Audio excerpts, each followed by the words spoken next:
경제를 읽는 스마트한 습관. 김윤경의 생생경제.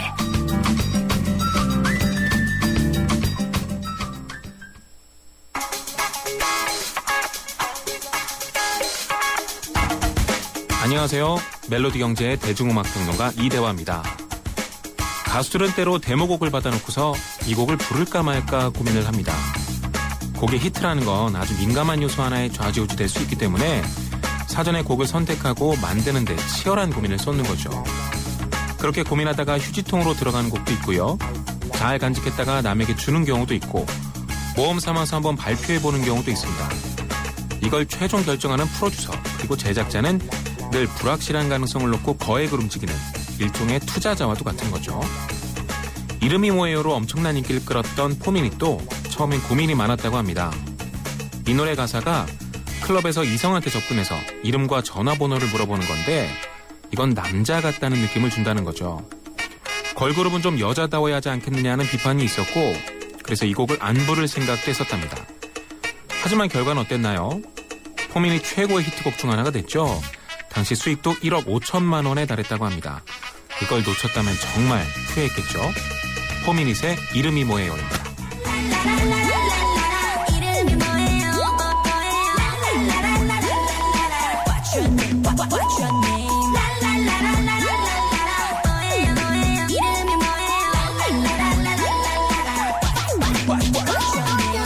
지루하기만 하던 내 하루하루에 꽂혀버리고만 거야 난 너에게 소리로 들리나요 진심이란 말이에요 날 보는 그 눈빛이 싫어 난 그곳에서야 말 돌리지 말고 맴돌지만 말고 징징 좀 거리지 말고 내 말 좀 들어봐요 What's your name, oh, what's your name You know my name, you know my name What's your name, oh, what's your name You know my name, you know my name 흔들리고 멋진 그대가 드러내요 이름이 뭐예요 햇살이에요 사는 곳은 어디예요 술 한잔하면서 얘기해봐요 이름이 뭐예요 햇살이에요 날씨는 여자 아니에요 이름이 뭐예요 전화번호 뭐예요 이름이 뭐예요 시간 좀 내줄까 이름이 뭐예요 전화번호 뭐예요 이름이 뭐예요 뭐예요 나는 돌아요 뭐가 그래도 급해 나 김윤경의 생생경제. 네, 어제 나왔던 2차 의정 협의 내용, 이 시간쯤 전해드리면서 보건복지부와 대한의사협회 얘기를 차례로 들어봤었습니다. 대한의사협회가 파업까지 강행을 하면서 의료민영화 안 된다라고 했었는데요. 협의 내용을 열어보니까 의료민영화가 진행되도록 놔둔 거나 마찬가지다. 이런 비판이 의료계 내부에서 많습니다. 자세한 얘기를 듣기 위해서 건강권 실현을 위한 보건의료단체 연합의 우석균 정책실장 전화로 연결했습니다. 실장님 안녕하십니까? 예, 안녕하세요. 예. 저희가 또 이렇게 만나 뵙게 되는 거는 의료 민영화의 문제가 가닥이 안 잡혔다는 증거겠네요. 그렇겠죠. 예. 예. 근데 어제 나온 제2차 의정협의 내용이 의료 민영화가 계속 진행되는 게 아니냐 이런 내용이 나오고 있는데 맞습니까? 예, 저희는 그렇게 생각하고 있습니다. 예. 네. 그러면은 어떤 부분에서 그런지를 좀 알아봐야지 될 것 같은데요. 어제 의사협회하고도 얘기를 했었는데 원격 진료는 일단 시범 사업을 하기로 했다라고 했기 때문에 시범 사업 이후에나 결정이 되는 사안이지 용인한 게 아니다라고 얘기를 하거든요. 예, 그런데 합의문을 보면 그 의사 환자 간 원격 진료를 입법 추진을 한 이후에 네. 시범 사업을 6개월간 하고 네. 그 정부가 그 원격 진료 허용 입법안에 그 내용을 반영하는 걸로 이렇게 되어 있기 때문에 네. 정부 입법 추진은 계속 진행되는 것이고요. 원격 진료 입법 추진은 네. 아마 몇 주 내에 아마 몇 주 내에 그 입법 추진은 이제 국회로 넘어갈 것이라고 보고요. 예. 국회 논의 과정 중에 시범 사업을 하는데 6개월이라는 기간은 너무 짧기도 하고요. 예. 그리고 이 결과에 따라서 입법 추진 여부를 뭐 재검토한다든가 이런 것이 아니라 네. 그 내용을 일부 반영한다라는 내용으로 그치고 있기 때문에 사실상 의사 환자가 원격 진료 네. 이 부분들은 그냥 허용을 하는 의사협회가 수용한 것으로 볼 수 있다고 보입니다. 예, 그러면 원격 진료가 허용이 되는 이게 의료법 개정안이잖아요. 예, 그렇습니다. 이게 국무회의에 상정이 바로 되는 건가요? 이번에 그 의협 표결 이후에요? 아마도 그럴 것으로 생각됩니다. 정부는 곧바로 네. 국무회 상정 후에 국회로 넘긴다고 발표까지 했습니다. 예, 그렇다면은 시범 사업의 결과가 어떻게 반영될 수 있을까요? 글쎄요, 정부랑 의사협회랑 공동으로 수행을 한다고 하는데요. 네. 이럴 경우에 일부 반영이 된다 하더라도 뭐 문제점 보완 정도로 반영이 될 가능성이 높아서 네. 결국은 오히려 의사협회가 정부의 원격 진료 입법안에 들러리를 서주는 것 아닌지 네. 명분 쌓기용에 이용되는 것 아닌지 그런 우려가 되네요. 예. 근데 이 원격 진료 같은 경우에 또 뭐 정부 측에서도 그렇고 산간벽지나 이런 곳에서는 또 요긴할 수 있다 이런 주장을 계속 해왔었잖아요. 근데 네. 원격 진료를 계속 반대하신 이유는 어떤 건가요? 언젠가는 IT 기술이 의료와 결합돼야 되는 것은 사실일 텐데요. 예. 전 세계 어느 나라에서도 예를 들어 유럽 같은 데서는 지금 가장 큰 시범 사업이 3천여 명을 대상으로 하고 있는 영국의 시범 사업 정도고요. 네. 산간 벽지 같은 곳에 우리나라에서 필요한 것은 사실상 응급의료센터나 분만시설 등의 네. 지방재원이라고 보입니다. 분만 시설이 없는 기초자치단체가 57개고요. 네. 그다음에 응급의료센터가 없는 곳이 25개 곳이라 돼서 그런 곳에는 이제 의사와 간호사가 필요한 것이지 컴퓨터가 사실 뭐 분만을 받아주는 것도 아니고 수술을 해줄 수 있는 것도 아니지 않습니까? 예. 그래서 정책 우선순위가 잘못됐다고 생각됩니다. 우선순위를 여기에 두는 것보다는 응급이라든지 이런 데 좀 투입하는 게 좋겠다 이런 말씀이시군요. 또 하나는 다른 나라에서 소규모 시범 사업밖에 하지 않는 이유는 네. 원격으로가 돈은 너무 많이 드는데 예. 효과는 아직 검증된 바가 없고 안전하지도 않고 예. 그리고 생체 정보가 이 프라이버시 문제가 이제 보장되지도 않는다라는 것이 지금까지의 시범 사업의 결과입니다. 네. 그렇군요. 약국 문제도 같이 좀 얘기가 되고 있더라고요. 원격 진료는 하는데 처방전은 그럼 어떻게 하느냐 이런 얘기도 있어요. 만약 원격 의료가 허용된다면 원격 조제 이런 부분들은 따라서 나중에 허용이 되겠죠. 아마 네. 의사와 약사 간의 동시에 반발을 고려해서 일단 두 개를 나누는 것뿐이지 네. 둘 다 같이 될 것 같습니다. 어쨌든 원격 진료를 허용하는 쪽으로 간 것이나 다름없다라는 그런 얘기고요.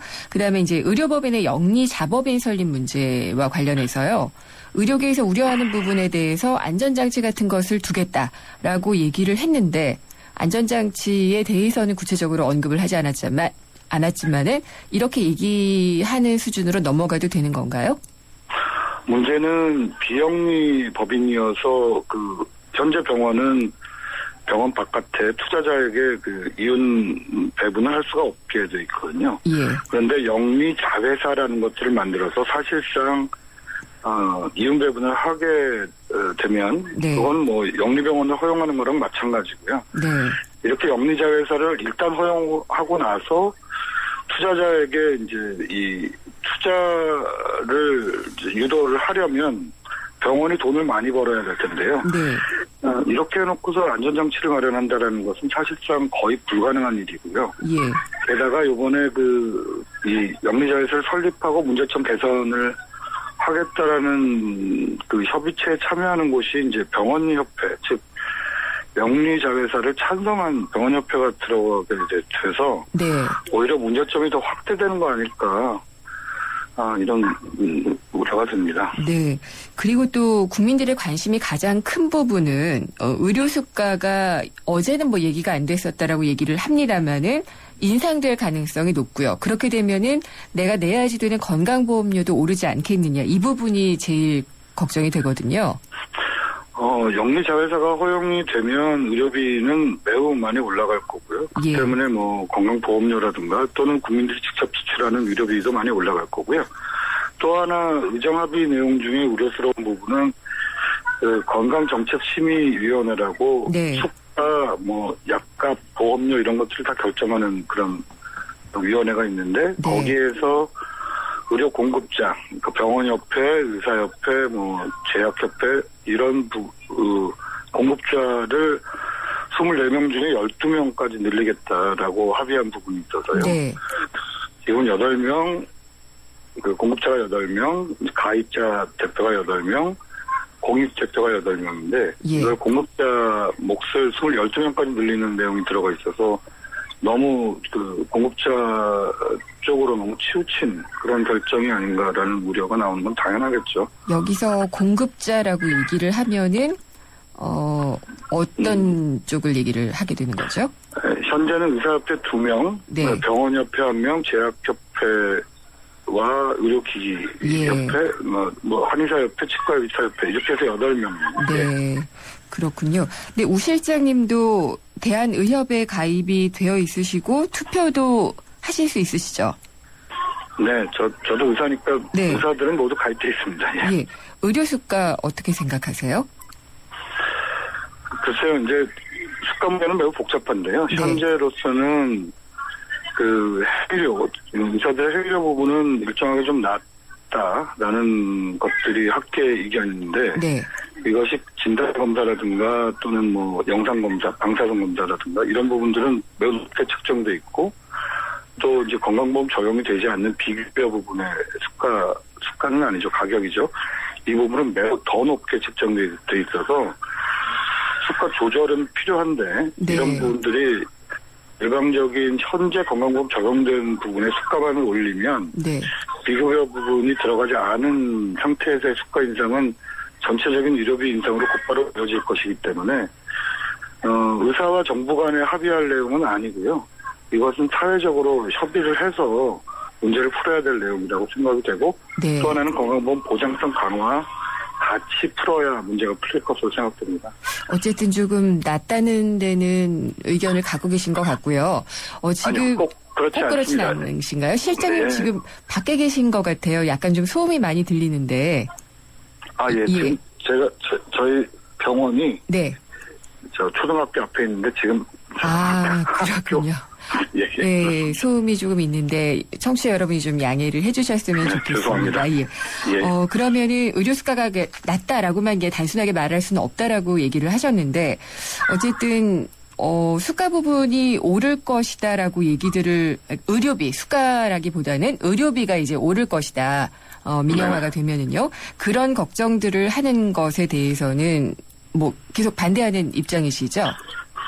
예, 정부가 2009년에 낸 네. 그 보고서에 보면은 우리나라의 병원의 6.8%가 네.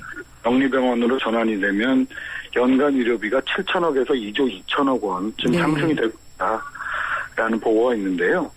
이번에 영리자회사 설립은 사실상 우리나라의 병원 중에 최소한 반 이상 정도를 영리병원화하는 것과 같아서 네. 의료비의 상승이 매우 클 것이다라고 예상이 돼서 네.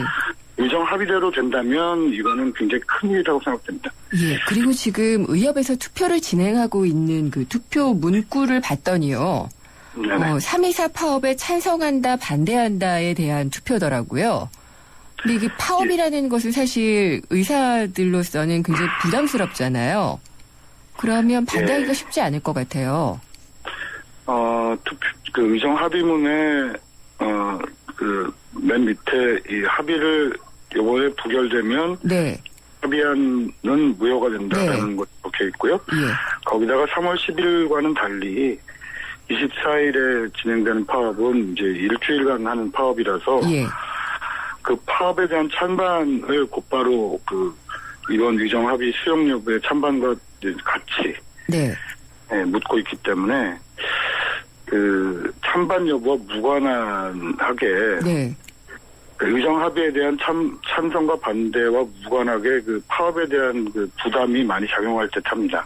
그래서 이 문구 자체를 이 2차 의정 협의에 대해서 찬성한다, 반대한다 이렇게 물었어야 되는 게 아닐까요?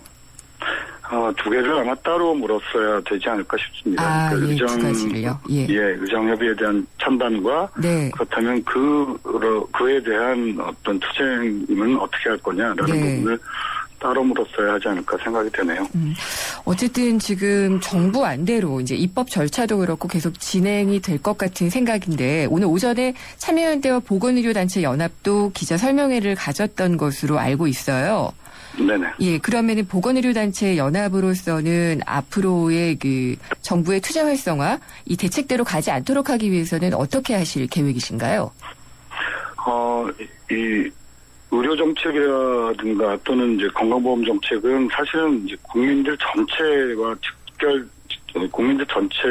생활과 직결되는 문제이기 때문에 네, 의정 합의만으로 결정될 문제는 아니라고 보이고요. 네, 따라서 그 시민들의 의견이 최대한 반영돼서 의료 민영화 정책이 중단될 수 있도록 네, 현재 의료 민영화 저지 범국민 운동본부를 약 250회 단체가 결성해서 활동을 하고 있고요. 예. 100만 명 서명 운동을 받고 있습니다. 그런 것들이 지금 입법 과정에 국회에 일단 법안이 올라가게 되면은 효과를 낼 수 있을지는 약간 좀 걱정스럽기는 하네요. 게다가 이제 네. 영리 자회사 설립 같은 경우는 예. 국회를 통과하지 않고 네. 행정부의 가이드라인으로 해결하겠다고 해서 더 걱정입니다. 아, 그렇군요. 과정 중에 그런 것들이 있다는 것도 모르시는 분들도 또 많이 있는 것 같고요. 어쨌든 다들 국민을 위해서라고들 얘기를 하셨는데 국민을 위한 방향으로 좀 해결이 됐으면 하는 바람입니다. 오늘 말씀 감사합니다. 예, 감사합니다. 건강권 실현을 위한 보건의료단체 연합 우석균 정책실장이었습니다. 침대는 과학이다. 침대과학 50년이 이룬 세계 최고 기술력. 배우던 나라에서 가르치는 나라로 우리 침대에서 자기 할 것이다. 전 세계인을. 에이스 침대. 예, 4부에서는 노무 상담 있습니다. 상담이나 의견 있으시면은 문자 메시지나 YTN 라디오 앱을 통해서 남겨주시면 됩니다. 잠시 후 4부에서 뵙겠습니다. 살아있는 뉴스 깨어있는 방송 한국의 뉴스 채널 YTN 뉴스 FM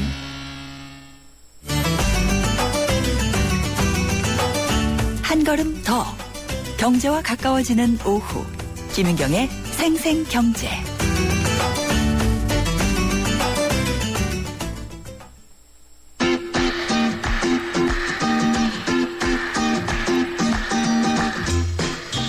생생 간추린 경제 뉴스예요.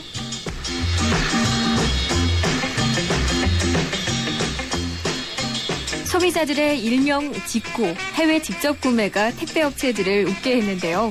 CJ 대한통운은 올 들어 2월까지 항공 특송 물량이 작년 같은 기간보다 20% 증가했다고 밝혔습니다. 유아용품과 옷, 가방, 지갑, 커피, 초콜릿, 전자제품 등이 직구 인기 품목이었습니다.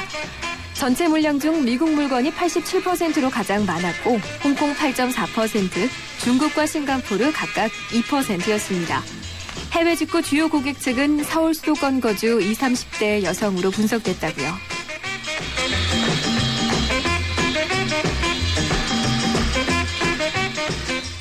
지난 2012년 개봉했던 슈퍼히어로 블록버스터 어벤져스를 아시나요? 아바타와 타이타닉에 이어 헐리우드 영화로 역대 세 번째 흥행 기록을 세운 대작인데요. 그 속편 어벤져스2를 서울에서 촬영합니다. 영화 속에서 서울은 첨단 과학기술의 아름다운 도시로 나온다고 하는데요. 전투 장면과 차량 추격 장면을 촬영하기 위해 이달 30일부터 다음 달 14일까지 강남역 사거리, 마포 청담대교 등에서 교통 통제가 있을 거라고 합니다. 서울시에선 시민들의 불편을 최소화하기 위해 대비하겠다고 했는데요. 교통 통제 정보 잘 확인하고 다니셔야겠어요. 2015년 전 세계에 개봉될 어벤져스2에서 서울이 어떤 모습으로 나오게 될지 기대되지 않으세요?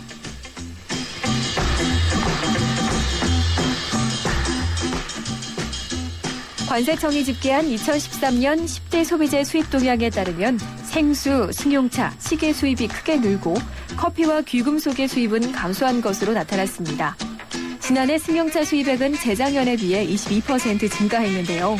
독일과 미국, 일본산 승용차가 전체 수입액의 85%였습니다.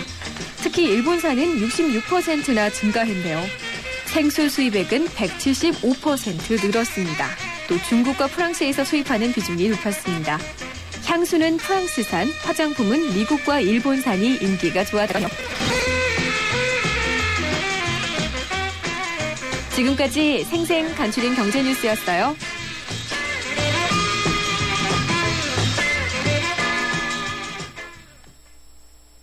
쉐보레 런칭 3주년 기념 빅 러브 페스티벌. 쉐보레 구매 시 매일 3명에게 30일간 300만 원 상당의 경품을. 스파크 최대 3년 무이자 할부. 말리부 캡티바 최대 3년 1.9% 할부. 차종에 따라 최대 100만 원 할인. 쉐보레 전시장 방문 시 기념품을 드립니다. 홈페이지 참조. 3월 31일까지. 봄! 여행 떠나고 싶은 봄. 레저를 즐기고 싶은 봄! 새로운 코란도 트리스모를 만나는 봄. 코란도 트리스모 9일생 탄생! 올 봄에도 다 함께 즐겁게! Recreation Base Camp, Curando Turismo. 고속도로 버스 전용차로 주행 가능! 2014년 하이마트 첫 전국 동시에 세일. TV 냉장고 에어컨 기획특가에 최고 200만 원 캐시백과 최고 24개월 카드 혜택까지. 이사 혼수 고객에게 특별 사은품도 드립니다. 2월 28일부터 3월 23일. 기회는 이번 주말까지. 자세한 사항은 매장에 문의하세요. 전자제품 살 때 하이마트로 가요. 그 친구는 꾸밀수록 더 아름답다라고 생각하는데 전 이른 아침의 첫 얼굴? 그 첫 얼굴이 그렇게 예쁘더라고요. 맑고 투영한 피부, 그것만으로 눈부신 당신에겐 오직 SK2 비트라 에센스.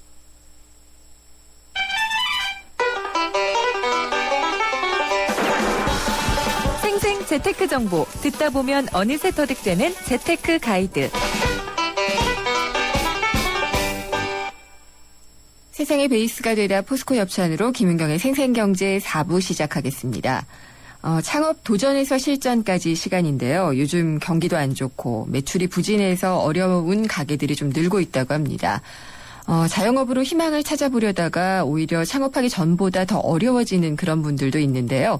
소상공인 입장에서는 막연하게 경기 탓, 상권 탓, 또 남의 탓만 하고 있을 수만은 없죠. 당장 이 매출 부진을 어떻게 극복을 해야지 될지가 관건이 될 텐데요. 이런 자영업 점포들을 위한 점포 클리닉 방법을 알아보는 시간을 마련했습니다. 스타트 비즈니스의 김상훈 소장님 전화 연결돼 있습니다. 안녕하십니까? 예, 안녕하세요. 김상훈입니다. 네, 제가 말씀드린 것처럼 요즘 자영업 하시는 분들 꽤 어려운 것 같아요. 예, 그렇습니다. 사실 뭐 전체적인 어떤 내수가 상당히 좀 위축돼 있는 상황이고 예전에 네. 비해서 지갑을 여는 수요층이 좀 줄고 아무래도 좀 합리적인 소비가 또 많이 늘어나다 보니까 특히나 최근 시장에서는 예전에 비해서 요즘 좀 어렵다 이런 자영업자들 목소리 상당히 좀 커지고 있고요. 물론 요즘 같은 경기가 어려운 상황일수록 뭐 이런 선술집형 형태라든지 좀 이렇게 저가 음식점이나 이런 거는 오히려 또 반짝 경기를 가져가는 이런 쪽도 있습니다만 네. 최근 들어서는 전반적으로 좀 예전에 비해서 어렵다는 목소리가 지배적인 것 같고요. 특히 좀 재밌는 거, 특히 좀 주목해야 될 부분은 이 창업시장의 한 축인 이 프랜차이즈 시장 같은 경우는 최근에 의외로 가맹점 실패 사례가 의외로 많이 늘고 있습니다. 그런가요? 지금 오늘 시점 기준으로 현재 공정위에 등록된 브랜드는 한 3,800개 정도 되는데요. 네.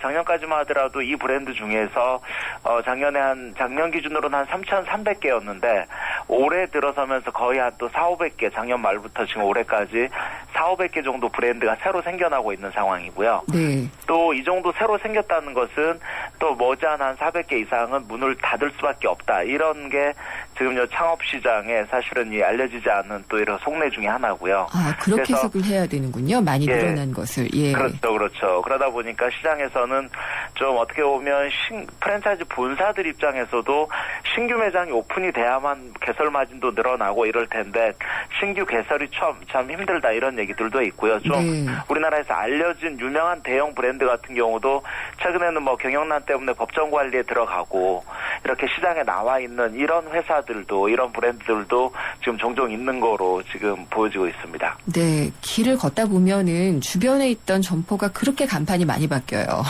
그렇죠. 예, 그걸 보면은 좀 가슴이 아프기도 하던데, 이런 매출 부진이라든지 또 창업 실패, 이런 것들을 극복하기 위해서는 원인을 알아야 될 텐데요.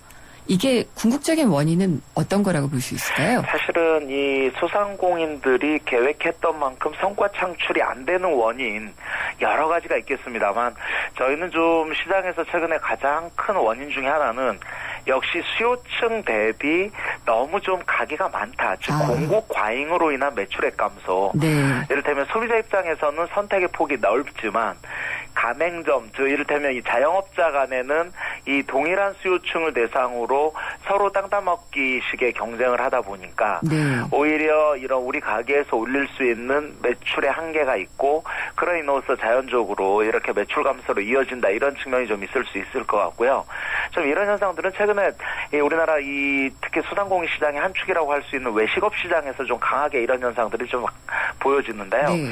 최근 한 2, 3년 내에 가장 많이 오픈했던 매장 중에 하나가 뭐 사실은 한 1억 원대에서 많게는 4, 5억대 이르는 대형 커피 관련 카페들 참 많이 생겼고요. 네. 그다음에 뭐 샤브샤브 관련 브랜드라든지 아니면 또 대형 고깃집 브랜드들도 상당히 많이 생겼었습니다. 그렇죠. 예. 근데 지금 시장에 가보시면 이런 류의 브랜드를 가맹점으로 하고 있는 매장들이 부동산 중개업소에 속속 매물로 등재되는 경우를 쉽지 않게 발견할 수가 있습니다. 그래서 저는 좀 시장에서는 단기간 내에 이렇게 공급 과잉을 가져왔던 다점포 전략의 브랜드가 어떻게 보면 좀 시장을 교란하는 측면도 분명히 있다 좀 이런 생각도 들고요. 두 번째 실패 원인은 역시 아무래도 상권 자체가 전체적으로 라이프 사이클이 좀 떨어지는 경우 이런 원인 때문에 장사 안 되는 경우도 있고요. 네. 즉 옛날에는 장사 잘 됐던 동네인데 지금은 당장 장사가 안 됐다. 뭐 이를테면 저쪽 팔당 일대 뭐 양수리 일대 이런 상권들이 예전에는 참 좋은 상권이었는데 요즘은 저쪽 경춘고속도로라든지 신규 도로로 인해서 서울의 수요층이 그냥 지나가기만 하는 이런 그렇죠. 상권으로 전락해버렸다. 이런 요인도 있을 수 있겠고요. 그 외에 이런 사람에 대한 문제라든지 아니면 요즘 자영업자들 같은 경우는 사실은 어떤 사업을 하든지 간에 인터넷 포털 사이트에 우리 가게가 노출되지 않으면 장사 안 하는 거다. 이럴 정도로 예. 좀 온라인 홍보 마케팅 너무나 네. 중요한데 특히 50대 이상 창업자들 같은 경우는 어떻게 온라인에 우리 가게를 노출시키게 할지 이런 거에 대해서도 낯설어하기 때문에 네. 그로 인한 매출 부진도 있고요. 최근 좀 매출 부진의 가장 큰 또 상징적인 부분 중에 하나가 외부적인 악재도 상당히 좀 작용을 했는데요. 이를테면 일본발 방사능 문제 이것 때문에 바다 관련 음식점들 요즘 좀 이렇게 아무래도 어렵다 이런 목소리 커지고 있고요. 지금도 아직 진행되고 있는 AI 파동 때문에 옛날에 AI 파동 한 10여 년 전 AI 파동 때문에 뭐 그 상당히 좀 이슈가 됐던 그 정도까지는 아닙니다만 최근에 닭 오리 관련 음식점들은 요즘 좀 상당히 매출 부진이 현격하게 나타나고 있다. 뭐 이렇게 원인으로 보여집니다. 정말 갖가지 원인들이 있다라는 생각이 들기는 하는데 인테리어나 간판의 문제 때문에도 결국 창업 실패가 되는 경우도 있다고 들었어요. 그렇습니다. 사실 우리나라 모든 프랜차이즈 브랜드, 지금 3,800의 프랜차이즈 브랜드들은 저마다 사실은 창업 디자인을 팔고 있습니다. 네. 근데 독립점으로 운영하는 이런 수상공인 매장 같은 경우는 그런 디자인 쪽에 소홀하다가 그냥 어떤 소비자들의 선택의 우선순위에 밀려서 매출 부진을 겪는 매장으로 전락하는 경우가 있는데요. 최근에 서울 마포구의 한 음식점 같은 경우는 그냥 컴퓨터 서체로 이렇게 상암 갈백이 이렇게 딱 이렇게 적혀져 있었는데 상품이 좋음에도 불구하고 주변에 요즘 세련된 이런 음식점에 비해서 오히려 선택의 우선순위에서 밀린 거죠. 그래서 그런 집을 최근에 그냥 소위 말해서 청가리 한다고 그러죠. 간판에 화면가리만 직접 하고 상호도 상암동 갈매기집 이렇게 좀 예쁘게 짓고 이거를 캘리그라피 사인으로 브랜드처럼 즉 소비자들이 보기에는 아 저것도 유명한 브랜드 매장인가 보다 이렇게 보이게 하고 실질적으로는 독립점으로 운영하는 이런 시스템으로 했더니 오히려 매출 상승으로 이어지는 사례는 또 의외로 있을 수 있습니다. 그럴 것 같아요. 고객들이 보기에도. 그래서 저는 이런 매출 부진을 겪고 있는 이런 매장이라면 그냥 지금 있는 상황에서 메뉴라도 한두 개 추가해 볼까 이런 생각을 많이 하시는데요. 사실은 소비자들이 다시 와야 되기 때문에 소비자들한테 새로운 칼라를 제시하기 위해서는 간판 디자인이라도 한번 바꿔봅시다. 이런 부분 중요하고요. 문제는 프랜차이즈 가맹점 같은 경우는 바꾸려고 해도 이게 바꾸기가 쉽지 않다는 거죠. 그렇죠. 본사가 허락을 안 해주잖아요. 그렇죠. 가맹 계약상 우리 브랜드를 마음대로 바꾸고 만약에 바꾸려면 브랜드 계약 해지를 해야 되는 거죠. 예. 그렇기 때문에 이런 경우라고 하더라도 저는 우리나라의 매출 부진을 겪고 있는 가맹점을 확보한 본사에서는 장사 안 되는 가맹점에 대한 매출 증대책에 대해서 좀 체계적인 사후관리 시스템이라든지 이런 걸 좀 적극적으로 고민하고 더 이상 매출 상승이 어려울 시에는 좀 가맹점 본사에서 이런 부분에 대한 대안을 가지고 대체 상호를 만든다든지 대체 아이템을 새롭게 업종 전환할 수 있는 좀 이런 기회 요인들을 만들어서 네. 어려운 가맹점 창업자들에게 좀 활로를 이렇게 좀 튈 수 있는 이런 방법을 고민해야 된다고 저는 생각을 합니다. 그럼 프랜차이즈 본사에서 가맹점에 대해서 이렇게 좀 차별화시키거나 그런 예는 좀 있나요? 사실은 프랜차이즈 본사 같은 경우는 일정 정도 이를테면 이제 네. 우리나라에 좀 알려진 브랜드 같은 경우는 이 가맹점들의 지속적인 구매력을 유지하기 위해서 뭐 이를테면 3년에 한 번씩 전체적인 BICI를 한 번씩 바꾼다든지 이렇게 바꿔서 오히려 뭐 유명 제과점 같은 경우는 3년에 한 번씩 바꿈으로 인해서 디자인과 컬러를 바꿈으로 인해서 오히려 그 해당 상권에서 시장 지배력을 계속 유지하게 하는 이런 방법도 있긴 합니다만 대부분의 영세 프랜차이즈 본사에서는 사실은 한 번 매출 하락으로 이어지는 가맹점이 있다면 본사에서 넉넉고 이렇게 바라볼 수밖에 없는 그런 본사가 지금도 상당히 많다고 보여집니다.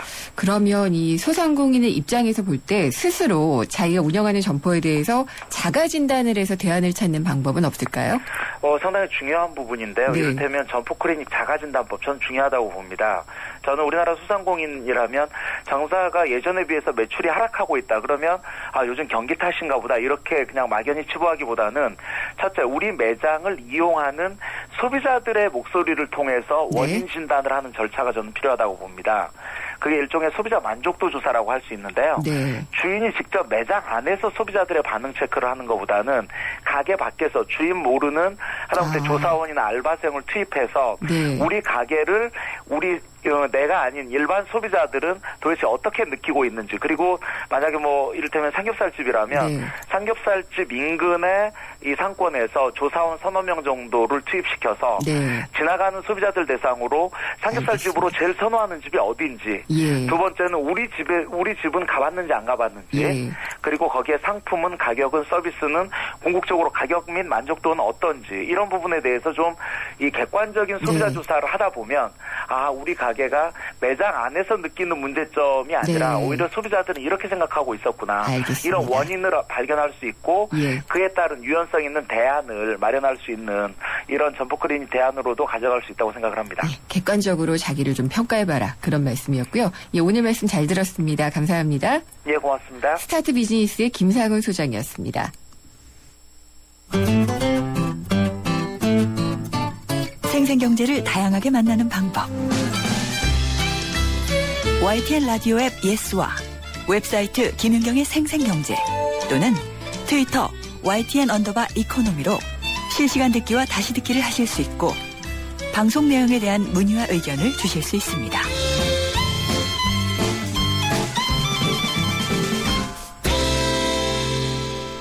김윤경의 YTN 생생경제 오늘 노무 상담 있는 날이죠. 노무법인 천지의 박기현 노무사 스튜디오에 나오셨습니다. 안녕하십니까? 네, 안녕하십니까? 네.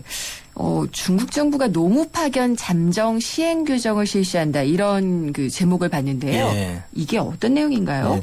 이 중국에서 이제 올해 3월 1일부터 노무 파견 자맹 규정이라는 거를 지금 시행하고 있습니다. 이거 우리나라 파견 근로자 보호 등에 관한 법률하고 비슷한 내용이거든요. 이제 이걸 왜 하게 됐냐 하면은 이 지금 노동계약법이라고 현재 중국에서 2008년부터 시행되는 법이 있습니다. 그 법 내용을 보게 되면은 종신계약을 이제 유도하고 그리고 해고를 굉장히 요건을 까다롭게 해서 해고가 어려운 쪽으로 이제 하다 보니 기업체에서는 이제 고용의 유연성을 확보하기 위해서 파견 근로자라든가 아니면 도급이라든가 이런 간접 고용을 지금 많이 하고 있거든요. 그럼 우리나라에서 중국에 진출해서 사업을 하고 계시는 분들이 유념을 해야지 될 그렇습니다. 중국 기업도 마찬가지고 중국 내에서 이제 사업을 하고 있는 각 외국계 회사들도 이게 네. 다 전반적으로 적용되고 있으니까 여기서 이게 2008년 전까지만 해도 한 7% 정도였는데 지금 20%가 넘게 네. 지금 파견 근로자가 이제 급증하다 보니까 중국 정부에서도 이거 안 되겠다, 좀 정비를 해야 되겠다, 이런 차원에서 이걸 시행하게 됐습니다. 이 주요 내용을 한번 살펴보시면요. 예전에도 이제 파견 근로는 중국에서도 임시성, 대체성, 보조성 직무에 대해서 허용하고 있었습니다. 여기뿐만 하고 있었는데 이걸 좀 구체화했습니다. 네. 예컨대 6개월을 초과하지 않은 직무, 이런 부분을 이제 임시성 직무로 해서요. 네. 이쪽에만 해야 된다.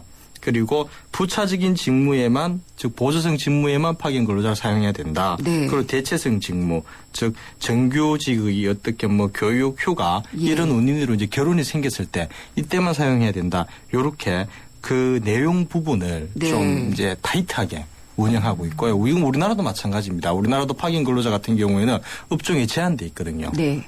모든 업종이 할 수 있는 부분은 아니고요. 네. 그런 부분을 구체화했고요. 그리고 또 2년 이내에 전 종업원의 10% 이내로만 사용해야 된다. 그러니까 네. 직접 고용하는 그런 이제 근로자뿐만 아니라 예. 파견 이런 부분 근로자까지 다 합해서 네. 10%를 초과하면 되지 않는다.